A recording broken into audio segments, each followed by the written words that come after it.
Today the injuries we had, Jamar Taylor, knee didn't return. We're concerned it's ACL. And Ken Webster, hamstring, did not return. Go ahead. Kyle, can you talk about the 4th and 1 call at the end of the game there? How much deliberation did you have between going for it and then going for the field goal at that point?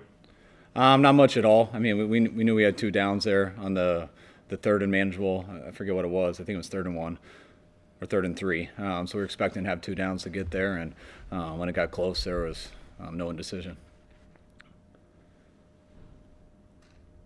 With everything you guys have going on, and then what happened yesterday, what did you find out about your team today? What did they show you in this win? What our team went through here in these last really 2 weeks, our week off with how COVID hit us in our week off, and then yesterday just the stuff that they found out in a very awkward spot for us, and just I can't be more proud of our team. I mean, what they've gone through all year, but especially these last 2 weeks, and especially these last 24 hours. I did have a lot of concern because of some of the stuff all of us and our families have been dealing with, and I can't tell you how proud I am of those guys, how they went out there and fought, and not all of it was perfect, but their heart and energy and everything was, and I couldn't ask for any more from those guys. Kyle, how impressed were you by the defensive effort that kind of sets the tone of this game early on, and then getting you guys a chance to get the ball back for that last drive? So impressed. I mean, they were amazing all game. They were amazing last time we played them. The game, it was the exact type of game that we were hoping for. Just early in the week from a game plan standpoint, and knowing we had to run the ball and do all those things, and we wanted to make it kind of a grimy type game. When we had those 3 turnovers on offense, though, it's very tough to win that type of game, and that's what made it so close. But when the defense ends up getting 4 turnovers, then it gives you a chance to spite that. So I can't say enough about those guys and the staff.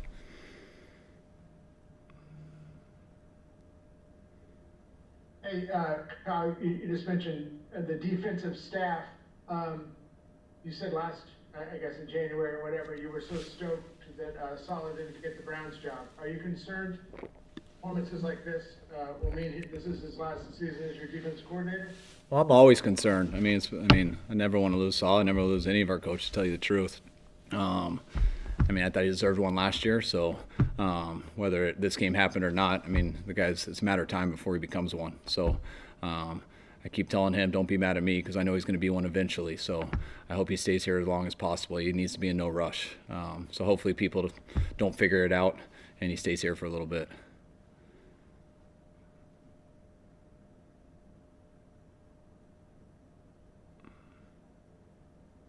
Sorry about that.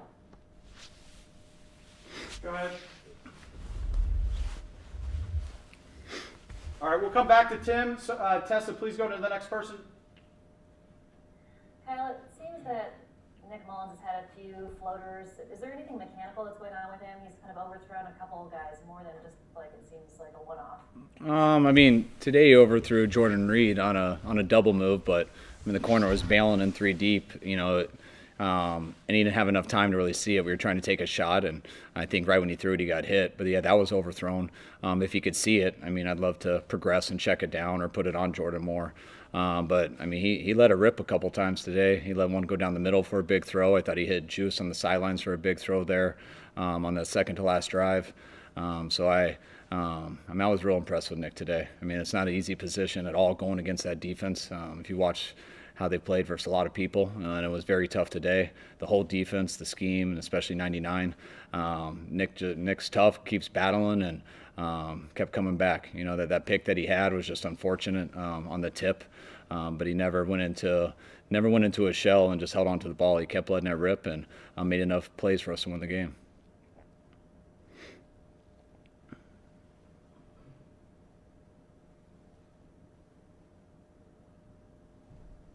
David Lombardi. Hey, Kyle, Kyle, I think Sherman led the team in tackles, obviously had that interception. How important was it to have him back just from the communication standpoint, and also because you guys lost Jamar there in the game? It's huge. Anytime you lose a guy, it's a chain reaction. And, losing K1 a few weeks ago, being able to get Jamar back and then losing Jamar there, I mean, he just who's the next man up, and it happened to be Mosley. So with Sherm being out, I mean, being there, it allowed us to have a perfect guy to come in at the nickel position, so we didn't have to change our outside corners. If Sherm wasn't back, it would have been a lot more, and we're running out of that. So it was huge for us today. Trying Tim again? Hopefully you hear me this time? Yeah, I We got got you, you. Tim. What's going to happen the next game? Much on it. Instead, you're going to I think what Tim's trying to say is what's going to happen with the team over the next couple days. Is that what you asked? That is it. All right. I'm not sure. I don't. We're working our tail off to try to figure it out. I know other people are. I've been doing this for the last 24 hours, but it's. You guys want to know the answer. So do our wives. So does everyone who knows us. It was a very disappointing thing what we got yesterday. Our organization has been working their tails off since training camp with the county and trying to do this above and beyond all the NFL protocols, all the protocols they've asked for, whether it's masks, whether it's tracking, getting tested every single day. I don't think you can do possibly more than anyone in this country is, besides all the NFL teams, not just us. And we've been working with them as a partner, just trying to figure it out. And for us to be heading out here yesterday, and the relationship we have with them, and for all of our players and coaches and everyone on that plane and our wives to find that out while we're getting on a plane and no one to tell us, I mean, it was just extremely disappointing. I got a lot of guys here who we can handle anything, and we understand how big of a deal this virus is, and that's why we're so committed, and we feel that's why we feel like we've done it as good as we can, and not only protected ourselves, but also really protected our community. And that's why we think we would love to stay in our hometown where our fans want us, and playing in Levi's with no people there and only people that have been tested every single day for the last 5 months. And I get it, they made that decision and we got to deal with it. But for them to find that out through a tweet or a press conference where I have an entire plane coming up to me, I have all wives, everyone's girlfriends, everyone's family members, kids saying that what they heard there, are we going to be gone for the entire month of December? Are we going to be quarantined for 14 days when we get back? I mean, that's all we could talk about for the last 18 hours because we got no answers from them. And I was just very disappointed and very proud of our guys that I couldn't give them the answers and they could put it to the side and come out and play like that. I got so much appreciation for our team and those players, and I'm very proud to be those guys' coach. Chris, the emotional swings you went through in the second half from Javon Kinlaw's touchdown to seeing the Rams put up 17 points in just over 3 minutes, and then to come back and win the game. Oh, it was very tough. That's what made it that much more special. I mean, felt so good about the first half and how we were playing and the type of game it was. And then to come out right away on that first drive and Kinlaw to make that huge play. We just saw him for the first time on Friday in 2 weeks because he's been sick, and for him to come battle and get back and be able to play and help us in that game. When we made that touchdown, we had a chance to run away with it, I thought, and then Aaron made that unbelievable play on the backside of a run and got the fumble that he returned for a touchdown. And I want to say that we went 3 and out after that and lost completely the momentum. They got a huge run. We felt it. I'm sure you guys all could see it on TV. And then just to come back out, get a couple drives in, or get those field goals, and for our defense to keep stopping them and not just after they gave up and they've been a little bit, they didn't break. And I'm just, again, real proud of those guys. And Kyle, I want to ask you about your defense and why it seems to match up well with the Rams personnel. But before you answer that, I also want to ask you about where you guys go from here. Do you start to insert yourself now into those conversations, checking off what's okay with you as far as where you guys might have to go now to practice and play? Well, yeah, I do. And they'll always ask me, just like they did a little bit last night. But just what are our choices? I know our guys. All we've done for this entire season is wake up in the morning, go get tested, wear mask trackers throughout the whole day, finish, go straight home, don't travel, don't go outside in public. I mean, everyone's been so committed to this so I mean, the biggest thing for me is us all leaving our families. I mean, we're all humans just like everyone else, and it's a big deal to leave your family for the whole month of December. A huge deal, as everyone knows. This virus is a huge deal, and that's why, anyways. But what I can control, I mean, I want a place that's safe for us, our guys. You know, we're gonna have to leave here and go somewhere else. I know where we're at. Feel very confident not picking it up and being only around people who are tested every day. So now we got to find another place, and so that's where it starts. I mean, we need a place that we can feel safe and stay, because we're not gonna be able to go to our homes anymore that are safe. So we're gonna have to stay in a hotel or somewhere. So that's where it would start. Second thing is we need a practice field to play on, and then obviously we need a stadium to play in. So I'm not going to be that picky, but I need some obvious things that I think we need some obvious things that are extremely obvious. So, did you have another question? Yeah, and the second part of that, or not the second part of that, but it's just a completely different topic. What is it about your defense and your defensive front, just the way it played today, but why is it seems like you guys match up so well with the Rams offense? I mean, I don't want to say anything in particular, but I mean, our guys, first of all, they played so hard today, which was a huge deal. We've gone against them a number of times. I mean, their continuity's been pretty good with their receivers and their quarterback and stuff, and some of their old linemen, and then they're good against us too. I mean, it's two teams that know each other very well. It's two defenses that are very sound, that make you work for everything. They got a couple big plays on us today. They got a run that got through the middle, I think. They got a couple big passes, one on a keeper that a couple guys came up and they hit a huge corner. I think we got a turnover after that to stop it.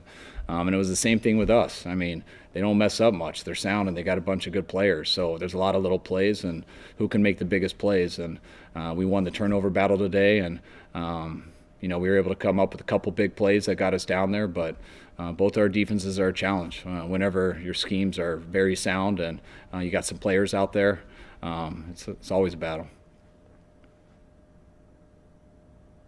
Hey, Kyle, do you have an idea of when you might know what's going to happen? I mean, you have a game on Monday night, so I assume you need to know within, would you say, 24 hours?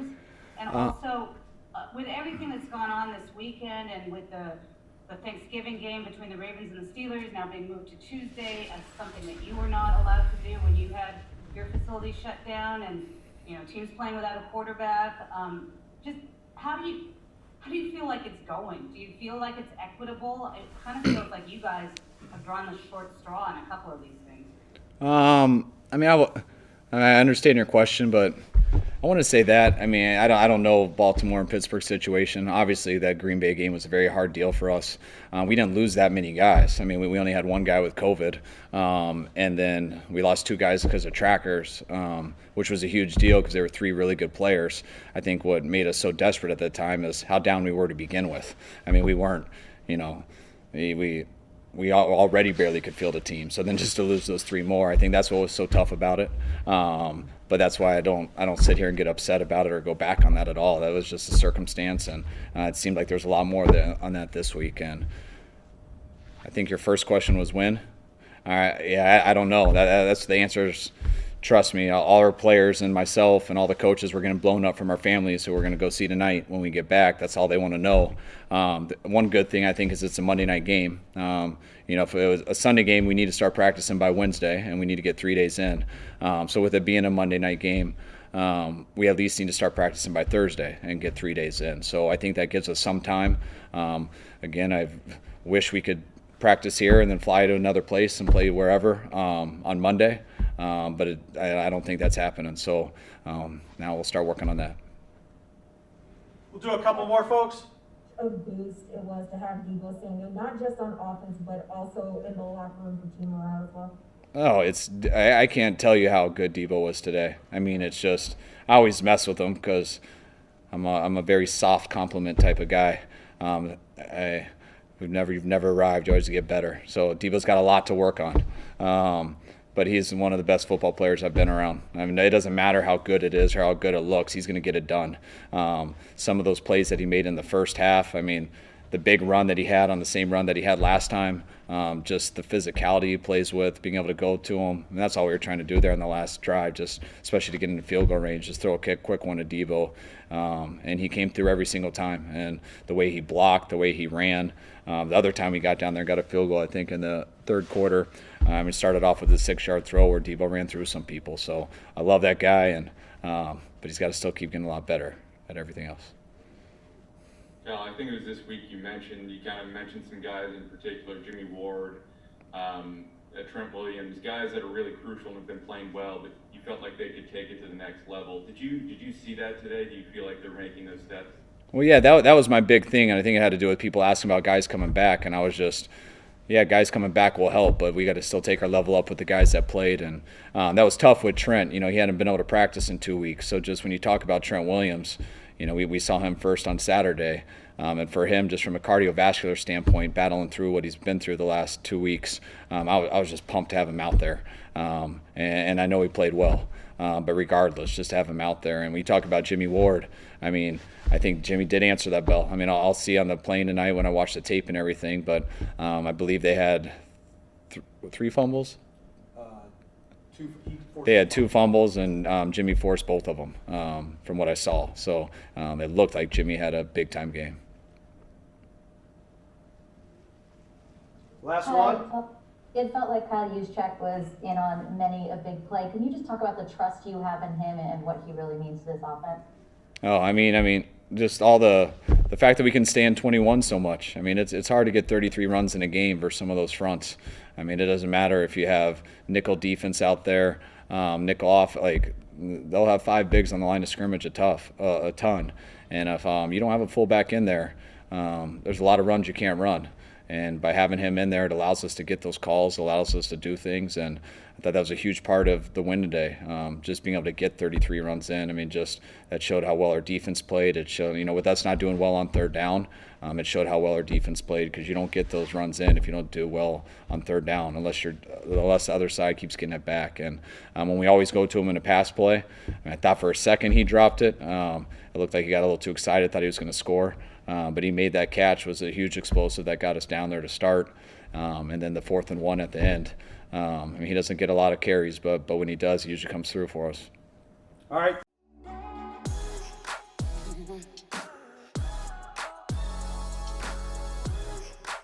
Mm-hmm.